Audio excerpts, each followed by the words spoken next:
Hi friends, இன்னைக்கு நம்ம சேனல்ல ரியல்மி GT7 Pro இதோட ரிவ்யூ தான் பார்க்க போறோம்.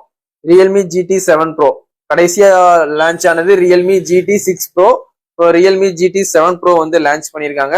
இது வந்து ஒரு 60,000 செக்மெண்ட்டுக்கு கொண்டு வந்திருக்காங்க. இந்த போன் வந்து வாங்கலாமா வேண்டாமா, என்ன அப்கிரேட் பண்ணியிருக்காங்க, என்ன டவுன் கிரேட் பண்ணியிருக்காங்க அப்படின்ட்டு நம்ம இந்த வீடியோல வந்து டீட்டெயிலா பார்க்க போறோம். வாங்க வீடியோக்குள்ள போலாம்.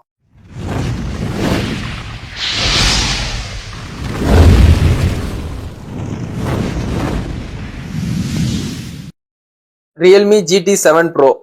இப்போ இந்த போன்ல வந்து என்ன இருக்குன்னு ஒன் பை ஒன்னா பாத்திரலாம். என்னை பொறுத்த வரைக்கும் இந்த போன் வந்து நான் ஃபுல்லா டவுன் கிரேட் தான் சொல்ல போறேன். இந்த போன் வந்து வாங்குங்க அப்படின்னா சொல்ல போறது இல்ல. இந்த பட்ஜெட்டுக்கு இது ஒர்த் இல்லைன்னா நான் வந்து இந்த வீடியோல ஃபுல்லாவே பேச போறேன். அதனால என்ன வந்து நான் ஒர்த் இல்லைன்னு சொல்றேன்னு மட்டும் இந்த வீடியோல வந்து பார்க்கலாம்.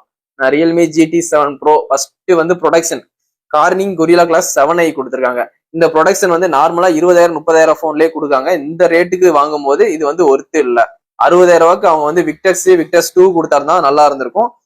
இது வந்து கார்னிங் கொரில்லா கிளாஸ் 7i வந்து நார்மல் ப்ரொடக்ஷன் ஒரு 20,000 30,000 எல்லாருமே கொடுக்காங்க. இவங்க ஒரு 60,000 ரூபாய்க்கு கொடுக்கறது வந்து வெரி வெரி டவுன் கிரேடு. இந்த போனோட சைஸ்ன்னு பாத்தீங்கன்னா 6.8 இன்ச்சஸ் கொடுத்துட்றாங்க. OLED பிளஸ் டிஸ்பிளே தான் கொடுக்குறாங்க. அது நல்ல குவாலிட்டியான டிஸ்பிளே தான். இந்த போனை பத்தி டால்மி சப்போர்ட் இருக்கு, HDR பிளஸ் சப்போர்ட் இருக்கு. 1 Hz ல இருந்து 120 Hz வரைக்கும் நீங்க ரெஃப்ரெஷ் ரேட் பண்ணிக்கலாம். 1.5K ரெசல்யூஷன் உண்டு. அது மாதிரி 6500 நெட்ஸ் பீக் பிரைட்னஸ் இருக்கு. அதனால வந்து நீங்க சன்லைட்ல போனாலும் நீங்க வந்து போன் வந்து நல்லாவே யூஸ் பண்ணலாம். பிரைட்னஸ் வந்து நல்லாவே இருக்கும். ஏன்னா OnePlus IQ உங்களுக்கு 4500 நெட்ஸ் இருக்கும். இவங்க மட்டும் தான் 6500 நெட்ஸ் கொண்டு வந்திருக்கு. அந்த ஒரே ஒன்று மட்டும் தான் எனக்கு இந்த ரியல்மி GT7 Proல பிடிச்சிருக்கு. ஏன்னா பீக் பிரைட்னஸ் மட்டும் தான் இவங்க கிட்ட 6500, யார்கிட்டயுமே இல்லாதது இவங்க தான் வச்சிருக்காங்க. மற்றபடி இதுல வந்து இந்த போன் வந்து கேவ் டிஸ்பிளே தான். உங்களுக்கு வந்து பாக்ஸ் டிசைனும் கிடையாது, எட்ஜும் கிடையாது, லைட்டு கேவ் டிஸ்பிளே தான் வந்து கொடுத்துருக்காங்க. இதுல வந்து வேற என்னென்ன இருக்குன்னா உங்களுக்கு NFC சப்போர்ட் இருக்கு. ப்ளூடூத் வந்து 5.4 கொடுத்துட்றாங்க.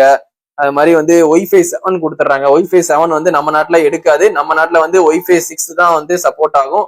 இந்த போன்ல Wi-Fi 7 இருக்கு. நீங்க ஃபாரின் கண்ட்ரிஸ் போனீங்கன்னா Wi-Fi 7 வந்து நீங்க எக்ஸ்பீரியன்ஸ் பண்ணலாம்.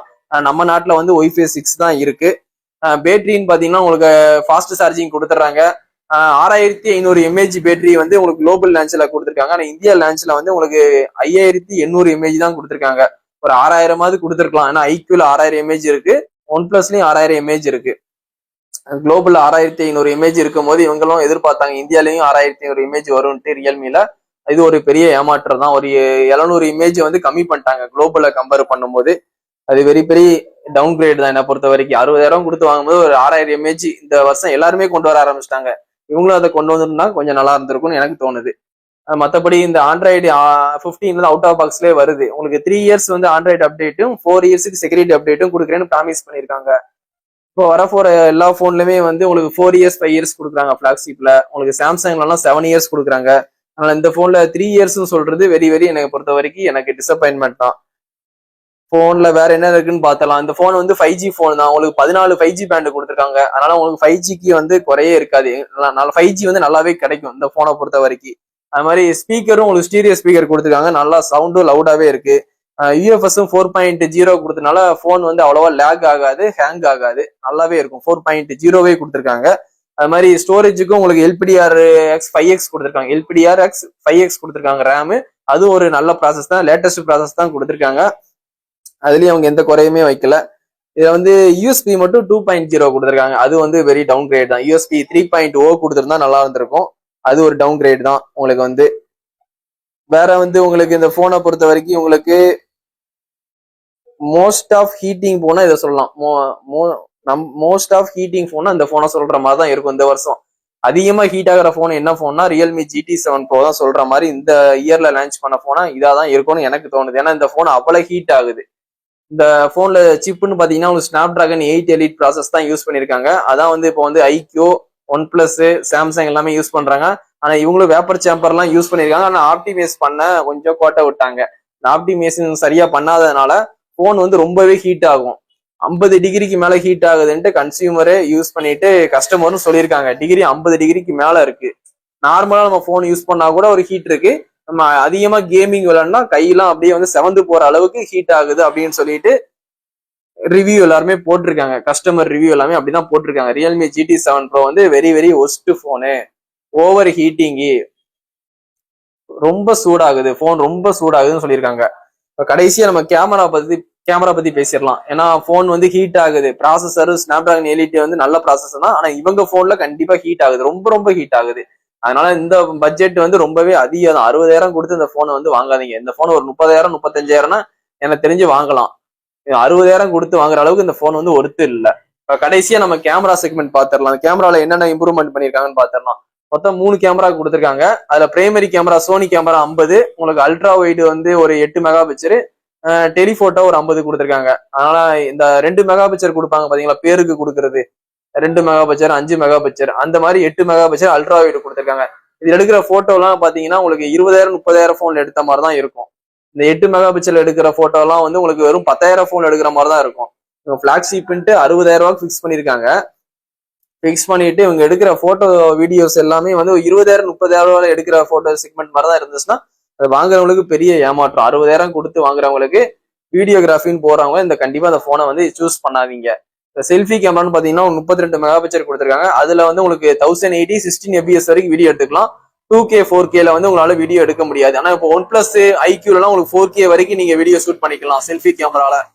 அதனால இந்த போனை பொறுத்த வரைக்கும் உங்களுக்கு செல்ஃபி கேமரால வந்து உங்களுக்கு 2K 4K எல்லாம் எடுக்க முடியாது. அதனால நீங்க 1080p 16 fps வரைக்கும் தான் எடுக்க முடியும். அது மாதிரி உங்களுக்கு ஃப்ரண்ட் கேமரால 8K வரைக்கும் கொடுக்குறாங்க. ஏன்னா ஒன் பிளஸ்லயும் 8K வரைக்கும் கொடுக்காங்க, இவங்களும் 8K கொடுக்குறாங்க. ஆனா செல்ஃபி கேமரா மட்டும் உங்களுக்கு வந்து அப்கிரேட் பண்ணாம விட்டுருக்காங்க. வீடியோகிராஃபில மட்டும் அப்கிரேட் பண்ணாம இருக்காங்க. 1080p 16 fps மட்டும் தான் வீடியோ எடுக்க முடியும். இப்போ வந்து இந்த போன்ல ப்ராசஸர் சொல்லிட்டேன், பேட்டரி செக்மெண்ட் சொல்லிட்டேன், கேமரா சொல்லிட்டேன், அதுக்கப்புறம் IP68 69 கொடுத்துருக்காங்க. வாட்டருக்குள்ள வச்சு கூட நீங்க போட்டோ எடுத்துக்கலாம். ஆனா அதனால போன் ஏதாவது டேமேஜ் ஆச்சுன்னா உங்களுக்கு ஹை ரிஸ்க் வார்னிங்னு ஒரு SMS கூட வருது. தண்ணிக்குள்ள வச்சு நீங்க போட்டோ எடுக்கும் போது அது உங்களுக்கு ஏதாவது போனுக்கு ஏதாவது டேமேஜ் ஆகுற மாதிரி இருந்துச்சுன்னா ஹை ரிஸ்க் வார்னிங்னு ஒரு இது கொடுக்கலாம், ஹிண்ட் மாதிரி கொடுக்கலாம், ஒரு நோட்டிபிகேஷன். அதையும் நீங்க பார்க்காம நீங்க வீடியோ எடுத்து போன் ஏதாவது டேமேஜ் ஆச்சுன்னா கம்பெனி பொறுப்பேற்றுக்காது, வாரண்டி கிளைம் பண்ண மாட்டாங்க. IP ரேட்டிங் 69 கொடுத்தாலும் வாட்டர்னால வந்து வாட்டருக்குள்ள வச்சு போட்டோ எடுக்கிற மாதிரி ஆப்ஷனை கொடுத்துருந்தாலும் நம்ம வாட்டருக்குள்ள வச்சு போன் வந்து டேமேஜ் ஆயிடுச்சுன்னா கம்பெனி வந்து கிளைம் பண்ண மாட்டாங்க, வாரண்டி கிளைம் பண்ண மாட்டாங்க. இப்ப நீங்க தான் காசு கொடுத்து செலவு பண்ற மாதிரி இருக்கும். ஆனா தண்ணிக்குள்ள வச்சு வீடியோ எடுத்து பார்க்கும்போது கூட கேமரா ஃபுல்லா தண்ணி ஏறுது இந்த போன்ல. அது ஒரு டவுன் கிரேடு. தண்ணி அப்படி ஏறக்கூடாது. ஏன்னா IP69 கொடுத்துருக்காங்க. தண்ணிக்குள்ள வச்சுட்டு இப்ப எடுக்கும் போது கேமராக்குள்ள ஃபுல்லா தண்ணி போச்சுன்னா வந்து இதெல்லாம் வந்து சரியா ப்ரொடக்ஷன் பண்ணாம சும்மா பேருக்கு விடணும்காண்டி விட்டுருக்காங்க. வருஷத்துக்கு ஒரு போன் வந்து பிளாக்ஷிப் வந்து விடணுமே அப்படின்ட்டு இவங்க அவசரமா ஏதாவது ஒரு பண்ணி விட்ட மாதிரி தான் எனக்கு தோணுது. எதுவுமே ஆப்டிமைஸ் பண்ணல. பேட்டரி ஹீட் ஆகுது, கேமரா கிளாரிட்டி நல்லா இல்ல. அது மாதிரி பேட்டரி 6500 mAh குளோபல்ல கொடுத்துருக்காங்க. பேட்டரி 5800 mAh தான் கொடுத்துருக்காங்க. அதனால வந்து பேட்டரியை வச்சுலாம் போன் வாங்கக்கூடாது. ஏன்னா போன் ஹீட் ஆகுதா இல்லையான்னு பார்க்கணும், ஒரு கேமரா நல்லா இருக்கா இல்லையான்னு பார்க்கணும், ப்ராசஸர் எப்படி இருக்கு, எப்படி வேலை பார்க்குதுன்னு பார்க்கணும். நான் ஒரு ஃபிளாக்ஸ் 50,000 ரூபாய்க்கு மேல வாங்கும் போது எல்லாமே பார்த்து வாங்கணும். அப்படி பார்க்கும்போது இந்த போனை வந்து நீங்க யாருமே கன்சல்ட் பண்ணாதீங்க. இந்த போனை கம்பேர் பண்ணும்போது நீங்க ஐக்யூ வாங்கிக்கோங்க. கேமிங் விளையாடுற மாதிரி இருந்துச்சுன்னா IQ 13 வாங்கிக்கோங்க. கேமிங் தான் எனக்கு வேணும் அப்படின்னா இந்த பட்ஜெட்டுக்கு IQ 13 இருக்கு. உங்களுக்கு அது வந்து பாக்ஸ் டைப்ல தான் இருக்கும், நல்லாவே இருக்கும். இல்ல எனக்கு பெர்ஃபார்மன்ஸும் நல்லா இருக்கணும், கேமராவும் நல்லா இருக்கணும், கேமிங்கும் நான் விளையாடுவேன், எல்லாமே ஓவராலா எனக்கு நல்லா இருக்கணும் அப்படின்னு பார்க்கும்போது நீங்க ஒன் பிளஸ் வாங்கிக்கோங்க. ஐக்யூவோட ஒன் பிளஸ் பெஸ்டா இருக்கும், ரியல்மியோட ஐக்யூ பெஸ்டா இருக்கும், ஐக்யூவோட ஒன் பிளஸ் பெஸ்டா இருக்கும். அதனால வந்து உங்களுக்கு எது ஓகேவோ ரிவ்யூ பார்த்துட்டு என்ன அப்கிரேட் இருக்கு, என்ன டவுன் கிரேட் இருக்கு, என்ன அவங்க வந்து இம்ப்ரூவ், அந்த உங்களுக்கு என்ன தேவைப்படுதோ அது அந்த போன்ல இருக்கான்னு பார்த்துட்டு கண்டிப்பா பர்ச்சேஸ் பண்ணிக்கோங்க. என்ன கேட்டா அந்த போன் வந்து 30,000 35,000 ரூபாய்க்கு இருந்துச்சுன்னா நீங்க வாங்கி யூஸ் பண்ணுங்க. 60,000 கொடுத்து இந்த போனை வாங்கி காசு வேஸ்ட் பண்ணாதீங்க. அப்படி காசு வேஸ்ட் பண்ணாலும் உங்களுக்கு போன் வந்து ரொம்ப ஹீட் ஆகும். ஏன் தான் வாங்கணும்னு தோணும். உங்களுக்கு ஒரு மாசத்துலயே வந்து இந்த போனை வித்துடலாமான்னு தோணும். ரியல்மி GT7 Pro சொல்றேன். அதனால வந்து வேற ஏதாவது நல்ல போனை வந்து கன்சல்ட் பண்ணுங்க. இந்த போன் வந்து எனக்கு பொறுத்த வரைக்கும் ஓவரா ஹீட் ஆகுது. இது அவங்க சரி பண்ணவே முடியாது. இவங்க வந்து சாஃப்ட்வேர் அப்டேட் பண்ணி கூட சரி பண்ண முடியாது. அதனால GT7 Pro வந்து யாருமே கன்சல்ட் பண்ணாதீங்க. இந்த வீடியோ பார்க்குறவங்க கண்டிப்பா நமக்கு ஒரு லைக் பண்ணுங்க, சப்ஸ்கிரைப் பண்ணுங்க. நெக்ஸ்ட் ஒரு நல்ல வீடியோல வந்து நான் வந்து உங்களை மீட் பண்றேன். தேங்க்யூ.